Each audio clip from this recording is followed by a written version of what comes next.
शांति। 30 1 85। माया जीत और प्रकृति जीत ही स्वराज अधिकारी। माया और प्रकृति जीत बनाने वाले अपने स्नेही शकीलधे बच्चों प्रति बोले, आज चारों ओर के राज अधिकारी बच्चों की राज दरबार देख रहे हैं। चारों ओर शकीलधे स्नेही बेहद के सेवाधारी अनन्य बच्चे हैं। ऐसे बच्चे अभी भी स्वराज अधिकारी राज दरबार में उपस्थित हैं। बाप दादा ऐसे योग्य बच्चों को सदा ही योगी बच्चे, सदा के योगी बच्चों को अति निर्माण, ऊंचे स्वयमान ऐसे बच्चों को देख हर्षित होते हैं। स्वराज दरबार सारे कल्प में अलौकिक, सर्व दरबार से न्यारी और अति प्यारी है। कौन से दरबार? स्वराज की दरबार पूरे कल्प में कहाँ मिलती है, कहाँ लगती है? संगम युग पे। हर एक स्वराज अधिकारी विश्व के राज्य के फाउंडेशन, नए विश्व के निर्माता हैं। हर एक स्वराज अधिकारी चमकते हुए दिव्य तिलकधारी, सर्व विशेषताओं के चमकते हुए अमूल्य मणियों से सजे हुए ताजधारी हैं। सर्व दिव्य गुणों की माला धारण किए हुए, संपूर्ण पवित्रता का लाइट का ताज धारण किया हुआ, श्रेष्ठ स्थिति के स्व सिंहासन पर उपस्थित है। ऐसे सजे सजाए हुए राज अधिकारी दरबार में उपस्थित हैं। ऐसी राज दरबार बाप दादा के सामने उपस्थित है। किसने इमर्ज किया हुआ है? बाप दादा ने ऐसे बच्चों को सामने इमर्ज किया हुआ है। हर एक स्वराज अधिकारी के आगे कितने दास दासियां हैं? प्रकृति जीत और विकारों जीत। विकार भी 5 हैं और प्रकृति के तत्व भी 5 हैं। तो प्रकृति ही दासी बन गई ना, दुश्मन सेवाधारी बन गए। ऐसे रूहानी फखर में रहने वाले विकारों को भी परिवर्तन कर काम विकार को शुभ कामना, श्रेष्ठ कामना के स्वरूप में बदल सेवा में लगाने वाले, ऐसे दुश्मन को सेवाधारी बनाने वाले प्रकृति के किसी भी तत्व की तरफ वशीभूत नहीं होते, लेकिन हर तत्व को तमोगुणी रूप से सतोगुणी स्वरूप बना देते। सभी का क्या कर देते? परिवर्तन कर देते। कलयुग में यह तत्व धोखा और दुख देते हैं, संगम युग में परिवर्तन होते हैं, रूप बदलते हैं। सतयुग में यह 5 तत्व देवताओं के सुख के साधन बन जाते हैं। यह सूर्य आपका भोजन तैयार करेगा, तो भंडारी बन जाएगा ना। यह वायु आपका नेचुरल पंखा बन जाएगा, आपके मनोरंजन का साधन बन जाएगी।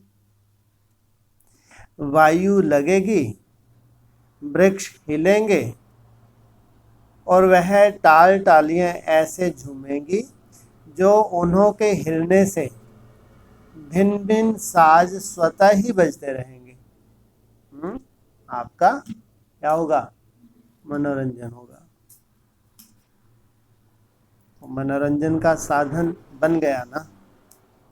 यह आकाश आपके लिए राजपथ बन जाएगा। विमान कहाँ चलाएंगे? कहाँ चलाएंगे? आकाश में। यह आकाश ही आपका पथ बन जाएगा। इतना बड़ा हाईवे और कहाँ पर है? विदेश में है। कितने भी माइल बनावें, लेकिन आकाश के पथ से तो छोटे ही है ना। इतना बड़ा रास्ता कोई है? अमेरिका में है, और बिना एक्सीडेंट के रास्ता होगा। चाहे 8 वर्ष का बच्चा भी चलावे तो भी गिरेंगे नहीं। समझा? यह जल इत्र फुलेल का कार्य करेगा। जैसे जड़ी बूटियों के कारण गंगा जल अभी भी और जल से पवित्र है, ऐसे खुशबूदार जड़ी बूटियां होने के कारण जल में नेचुरल खुशबू होगी। जैसे यहाँ दूध शक्ति देता है, ऐसे वहाँ का जल ही शक्तिशाली होगा। कैसा होगा वहाँ का जल? इसलिए कहते हैं दूध की तो नदियां बहेंगी, स्वच्छ होगा। इसलिए कहते हैं दूध की तो नदियां बहती हैं। सब अभी से खुश हो गए ना। ऐसे ही यह पृथ्वी ऐसे श्रेष्ठ फल देगी जो जिस भी भिन्न भिन्न टेस्ट के चाहते हैं, उस टेस्ट का फल आपके आगे आगे हाजिर होगा। यह नमक नहीं होगा, चीनी भी नहीं होगी। जैसे अभी खटाई के लिए टमाटर हैं, तो बना बनाया है ना।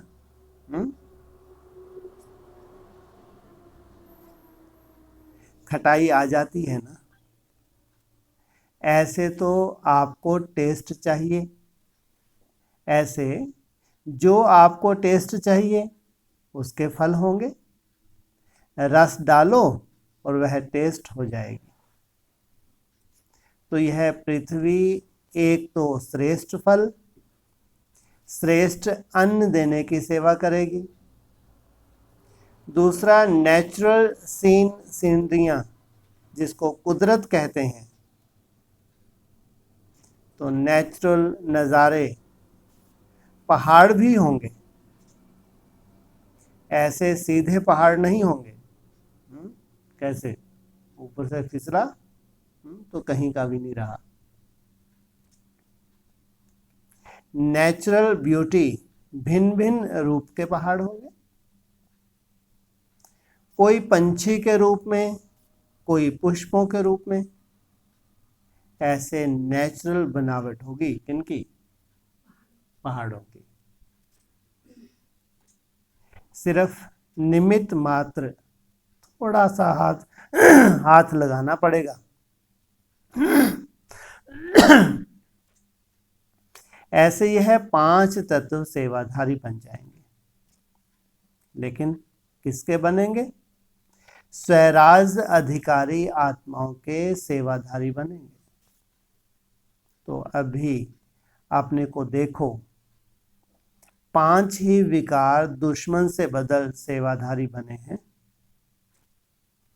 तभी स्वराज अधिकारी बनेंगे। क्रोध अग्नि योग अग्नि में बदल जाए,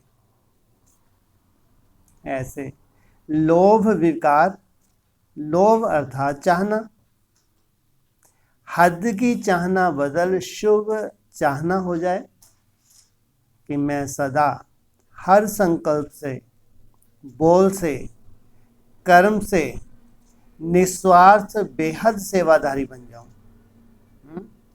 ये लोभ हो, ये चाहना हो, मैं बाप समान बन जाऊं। ऐसे शुभ चाहना अर्थात लोभ का परिवर्तन स्वरूप दुश्मन के बजाय सेवा के कार्य में लगाओ।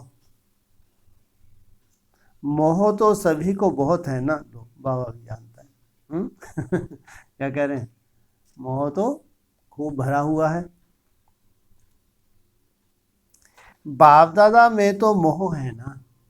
मोह कहाँ परिवर्तन हो जाएगा?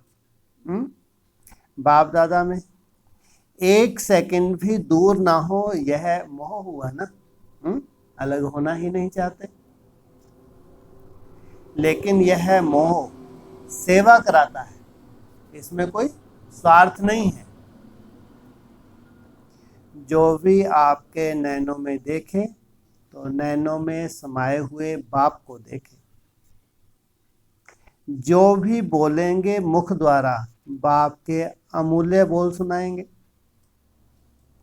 तो मोह विकार भी सेवा में लग गया ना, बदल गया ना। ऐसे ही अहंकार देह अभिमान से देही अभिमानी बन जाते। शुभ अहंकार अर्थात ईश्वरीय नशा सेवा के निमित्त बन जाता।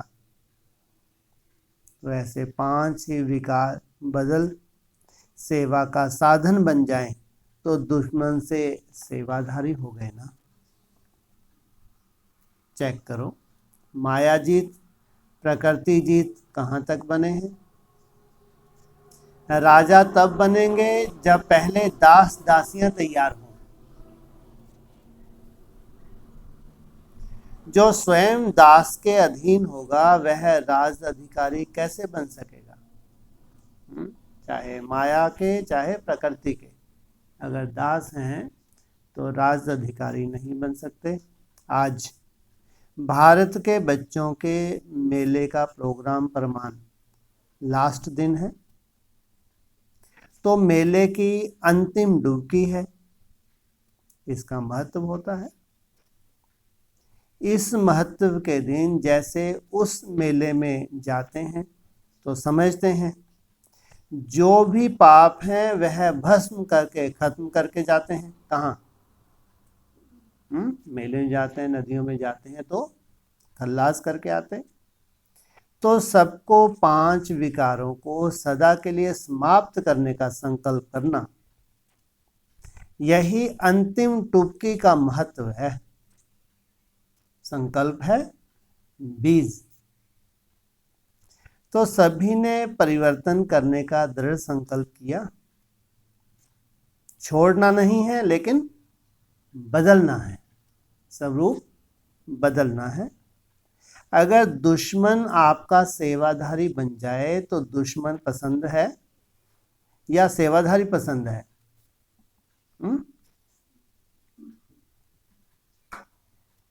तो आज के दिन चेक करो और चेंज करो, तब है मिलन मेले का महत्व। समझा क्या करना है? ऐसे नहीं सोचना 4 तो ठीक हैं, बाकी 1 चल जाएगा, लेकिन 1 4 को भी वापस लाएगा। इन्हों का भी आपस में साथ है। इसलिए रावण के शीश साथ साथ दिखाते हैं। तो दशहरा मना के जाना है। प्रकृति जीत, विकार जीत 10 हो गए ना। तो विजय दशमी मना के जाना। खत्म कर, जलाकर राख साथ नहीं ले जाना। राख भी ले जाएंगे तो फिर से आ जाएंगे, भूत बनकर आ जाएंगे। इसलिए वह भी ज्ञान सागर में समाप्त करके जाना। अच्छा, ऐसे सदा स्वराज अधिकारी, अलौकिक, तिलकधारी, ताजधारी, प्रकृति को दासी बनाने वाले, 5 दुश्मनों को सेवाधारी बनाने वाले, सदा बेफिक्र बादशाह, रूहानी फख्र में रहने वाले बादशाह, ऐसे बापमान सदा के विजयी बच्चों को बाप दादा का याद प्यार और नमस्ते। कुमारियों से अव्यक्त बाप दादा की मुलाकात। सभी अपने को श्रेष्ठ कुमारियां अनुभव करती हो। साधारण कुमारियां या तो नौकरी की टोकरी उठाती या तो दासी बन जाती, लेकिन श्रेष्ठ कुमारियां विश्व कल्याणकारी बन जाती। ऐसी श्रेष्ठ कुमारियां होना। जीवन का श्रेष्ठ लक्ष्य क्या है? संग दोष के या संबंध के बंधन से मुक्त, यही लक्ष्य है ना। बंधन में बंधने वाली नहीं। क्या करें, बंधन है, क्या करें, नौकरी करनी है, इसको कहा जाता है बंधन वाली। ना तो संबंध का बंधन, ना नौकरी टोकरी का बंधन, दोनों बंधन से न्यारे वही बाप के प्यारे बनते हैं। ऐसे निर्बंधन हो। दोनों ही जीवन सामने है। साधारण कुमारियों का भविष्य और विशेष कुमारियों का भविष्य दोनों सामने हैं। तो दोनों को देख स्वयं ही जज कर सकती हूँ। जैसे करेंगे वैसे करेंगे, यह नहीं। अपना फैसला स्वयं जज करो, जज होकर करो। श्रीमत तो है विश्व कल्याणकारी बनो, वह तो ठीक, लेकिन श्रीमत के साथ साथ अपने मन के उमंग से जो आगे बढ़ते हैं वह सदा सहज आगे बढ़ते हैं। अगर कोई के कहने से या थोड़ा सा शर्म के कारण दूसरे क्या कहेंगे, नहीं बनूंगी तो सब मुझे ऐसे देखेंगे कि यह कमज़ोर है, ऐसे अगर कोई के फोर्स से बनते तो परीक्षाओं को पास करने में मेहनत लगती। स्वयं के उमंग वालों को कितनी भी बड़ी परिस्थिति हो वह सहज अनुभव होती है, क्योंकि मन का उमंग है ना। अपना उमंग उत्साह पंख बन जाते हैं।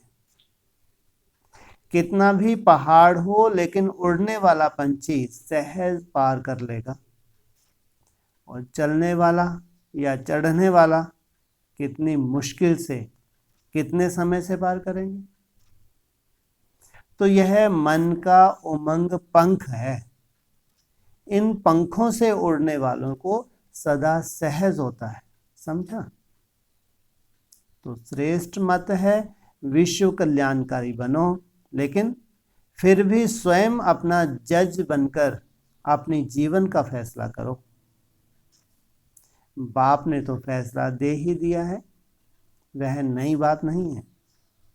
अभी अपना फैसला करो तो सदा सफल रहेंगी। समझदार वह है जो सोच समझकर कदम उठावे, सोचते ही ना रह जावें, लेकिन सोचा समझा और किया, इसको कहते हैं समझदार।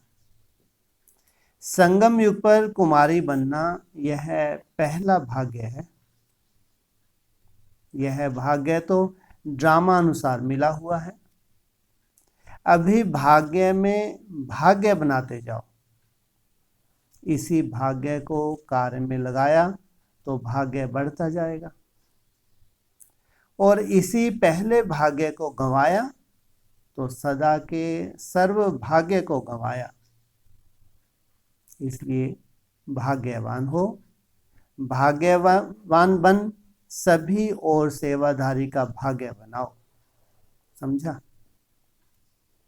सेवाधारी टीचर बहनों से, सेवाधारी अर्थात सदा सेवा की मौज में रहने वाले, सदा स्वयं को मौजों की जीवन में अनुभव करने वाले।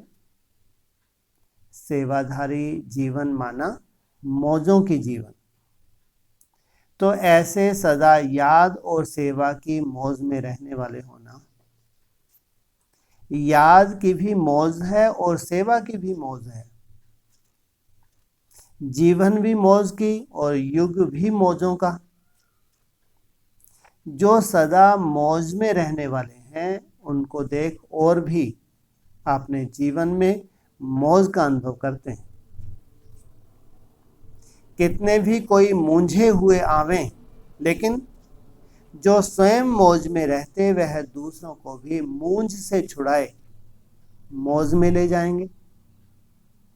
ऐसे सेवाधारी जो मौज में रहते वह सदा तन मन से तंदुरुस्त रहते हैं। मौज में रहने वाले सदा उड़ते रहते क्योंकि खुशी रहती है। वैसे भी कहा जाता है तो खुशी में नाचता रहता है। चल रहा है नहीं, नाच रहा है। नाचना माना ऊंचा उठना। ऊंचे पांव होंगे तब नाचेंगे ना। तो मौजों में रहने वाले अर्थात खुशी में रहने वाले। सेवाधारी बनना अर्थात वरदाता से विशेष वरदान लेना। सेवाधारी को विशेष वरदान है। एक अपना अटेंशन, दूसरा वरदान, डबल लिफ्ट है। सेवाधारी बनना अर्थात सदा मुक्त आत्मा बनना, जीवन मुक्त अनुभव करना। सभी सेवाधारी सदा सफलता स्वरूप हो। सफलता जन्म सिद्ध अधिकार है। अधिकार सदा सहज मिलता है, मेहनत नहीं लगती। तो अधिकार के रूप में सफलता अनुभव करने वाले हो। सफलता हुई पड़ी है, यह निश्चय और नशा रहे। सफलता होगी या नहीं ऐसे संकल्प तो नहीं चलता। जब अधिकार है तो अधिकारी को अधिकार ना मिले यह हो नहीं सकता। निश्चय है तो विजय हुई पड़ी। सेवाधारी की यही परिभाषा है। जो परिभाषा है वह प्रैक्टिकल है। सेवाधारी अर्थात सहज सफलता का अनुभव करने वाले। विदाई के समय बच्चों ने स्नेह के गीत गाए। बाप दादा जितना प्यार का सागर है उतना न्यारा भी है। स्नेह के बोल बोले, यह तो संगम युग की मौजें हैं। मौज तो भले मनाओ, खाओ पियो नाचो, लेकिन निरंतर। जैसे अभी स्नेह में समाये हुए हो ऐसे सदा समाये रहो। बाप दादा तो हर बच्चे के दिल के गीत तो सुनते ही रहते हैं। आज मुख के गीत भी सुन लिए। बाप दादा शब्द नहीं देखते, ट्यून नहीं देखते, दिल का आवाज सुनते हैं। अभी तो सदा साथ हो, चाहे साकार में चाहे अव्यक्त रूप में, सदा साथ हो। अभी वियोग के दिन तो समाप्त हो गए। अभी संगम युग पूरा ही मिलन मेला है। सिर्फ मेले में भिन्न भिन्न नज़ारे बदलते हैं, कभी व्यक्त कभी अव्यक्त, लेकिन है सदा ही मेला। अच्छा, गुड मॉर्निंग। सम्मेलन के प्रति अव्यक्त बाप दादा का विशेष संदेश। बाप दादा बोले, बच्चे सम्मेलन कर रहे हैं। सम्मेलन का अर्थ है सम्मिलन। तो जो इस सम्मेलन में आने वाले हैं उन्हें बाप समान नहीं तो अपने समान निश्चय बुद्धि तो अवश्य बनाना। जो भी आए कुछ बनकर जाए, सिर्फ बोलकर ना जाए। यह दाता का घर है। तो आने वाले यह नहीं समझें कि हम इन्हें मदद करने आए हैं। या इन्हें सहयोग देने आए हैं, लेकिन वह समझें यह स्थान लेने का स्थान है, देने का नहीं। यहाँ हर एक छोटा बड़ा जिससे भी मिले, जो उस समय यहाँ पर हो, उनको यह संकल्प करना है कि दृष्टि से, वायुमंडल से, संपर्क संबंध से मास्टर दाता बनकर रहना, सबको कुछ ना कुछ देकर ही भेजना। यह हर एक का लक्ष्य हो। आने वाले को रिगार्ड तो देना ही है, लेकिन सबका रिगार्ड एक बाप में बिठाना। बाबा कह रहे थे, मेरे इतने सब लाइट हाउस बच्चे चारों ओर से मनसा सेवा द्वारा लाइट देंगे तो सफलता हुई ही पड़ी है। वह एक लाइट हाउस कितनों को रास्ता दिखाता। आप लाइट हाउस, माइट हाउस बच्चे तो बहुत कमाल कर सकते हो। अच्छा, कुमारों के प्रति विशेष अव्यक्त बाप दादा का मधुर महावाक्य। कुमार, ब्रह्मा कुमार तो बन ही गए, लेकिन ब्रह्मा कुमार बनने के बाद फिर क्या बनना है? शक्तिशाली कुमार। जब तक शक्तिशाली नहीं बने तो विजयी नहीं बन सकते। शक्तिशाली कुमार सदा नॉलेजफुल और पावरफुल आत्मा होंगे। नॉलेजफुल अर्थात रचना को भी जानने वाले, रचता को भी जानने वाले, रचना को भी जानने वाले, और माया के भिन्न भिन्न रूपों को भी जानने वाले। ऐसे नॉलेजफुल, पावरफुल सदा विजयी हैं। नॉलेज जीवन में धारण करना अर्थात नॉलेज को शस्त्र बना देना। तो शस्त्रधारी शक्तिशाली होंगे ना। आज मिलिट्री वाले शक्तिशाली किस आधार से होते हैं? शस्त्र है, बंदूक है तो निर्भय हो जाते। तो नॉलेजफुल जो होगा वह पावरफुल जरूर होगा। माया की भी पूरी नॉलेज है। क्या होगा, कैसे होगा, पता नहीं पड़ा। माया कैसे आ गई? यह नॉलेजफुल नहीं हुए। नॉलेजफुल आत्मा पहले से ही जानती है। जैसे समझदार जो होते हैं वह बीमारी को पहले से ही जान लेते हैं। बुखार आने वाला होता, पहले से ही समझेंगे कि कुछ हो रहा है, पहले से ही दवा लेकर अपने को ठीक कर देंगे और स्वस्थ हो जाएंगे। बेसमझ को बुखार आ भी जाएगा तो चलता फिरता रहेगा और बुखार बढ़ता जाएगा। ऐसी ही माया आती है, लेकिन आने से पहले ही समझ लेना और उसे दूर से ही भगा देना। तो ऐसे समझदार शक्तिशाली कुमार होना, सदा विजयी होना। या आपको भी माया आती है और भगाने में टाइम लगाते हो? शक्ति को देखकर दूर से ही दुश्मन भाग जाता है। अगर आ जावे फिर उसे भगाओ तो टाइम भी वेस्ट और कमजोरी की आदत पड़ जाती है। कोई बार बार बीमार हो तो कमजोर हो जाता है ना। या बार बार पढ़ाई में फेल हो तो कहेंगे यह पढ़ने में कमजोर है।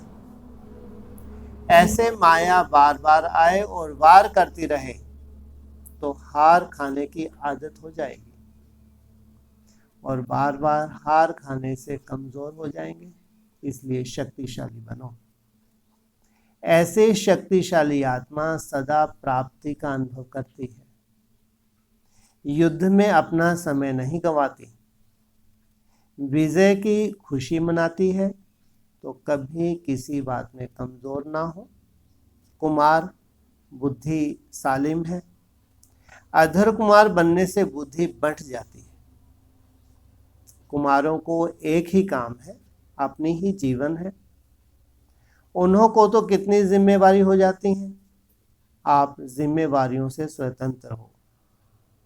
जो स्वतंत्र होगा वह आगे बढ़ेगा, बोझ वाला धीरे धीरे चलेगा। स्वतंत्र हल्का होगा, वह तेज चलेगा। तो तेज रफ्तार वाले हो, एक रस हो। सदा तीव्र अर्थात एक रस, ऐसे भी नहीं 6 मास बीत जाएं, जैसे हैं वैसे ही चल रहे हैं, इसको भी तीव्र गति नहीं कहेंगे। तीव्र गति वाले आज जो हैं, कल उससे आगे, परसों उससे आगे, इसको कहा जाता है तीव्र गति वाले। तो सदा अपने को शक्तिशाली कुमार समझो। ब्रह्मा कुमार बन गए, सिर्फ इस खुशी में रहे। शक्तिशाली नहीं बने तो विजयी नहीं बन सकते। ब्रह्मा कुमार बनना बहुत अच्छा, लेकिन शक्तिशाली ब्रह्मा कुमार सदा समीप होते हैं। क्या कहा? बाप के सदा समीपता का आधार शक्तिशाली। अब के समीप वाले राज में भी समीप होंगे। अभी की स्थिति से में समीपता नहीं तो राज में भी समीपता नहीं। अभी की प्राप्ति सदा की प्रारब्ध बना देती है, इसलिए सदा शक्तिशाली। ऐसे शक्तिशाली ही विश्व कल्याणकारी बन सकते हैं। कुमारों में शक्ति तो है ही, चाहे शारीरिक शक्ति चाहे आत्मा की, लेकिन विश्व कल्याण के प्रति शक्ति है या श्रेष्ठ विश्व को विनाशकारी बनाने के कार्य में लगाने की शक्ति है। तो कल्याणकारी कुमार होना, अकल्याण करने वाले नहीं। संकल्प में भी सदा सर्व के प्रति कल्याण की भावना हो, स्वपन में भी कल्याण की भावना हो, इसको कहा जाता है श्रेष्ठ शक्तिशाली कुमार। शक्ति द्वारा जो चाहे वह कर सकते हैं, जो वही संकल्प और कर्म दोनों साथ साथ हो। ऐसे नहीं संकल्प आज किया पीछे कर्म, संकल्प और कर्म एक हो और साथ साथ हो, ऐसी शक्ति हो। ऐसी शक्ति वाले ही अनेक आत्माओं का कल्याण कर सकते हैं। तो सदा सेवा में सफल बनने वाले हो या कभी खिटपिट करने वाले हो, मन में कर्म में आपस में सब में ठीक, किसी में भी खिटपिट ना हो। सदा अपने को विश्व कल्याणकारी कुमार समझो, तो जो भी कर्म करेंगे उसमें कल्याण की भावना समाई होगी। अच्छा, ओम शांति।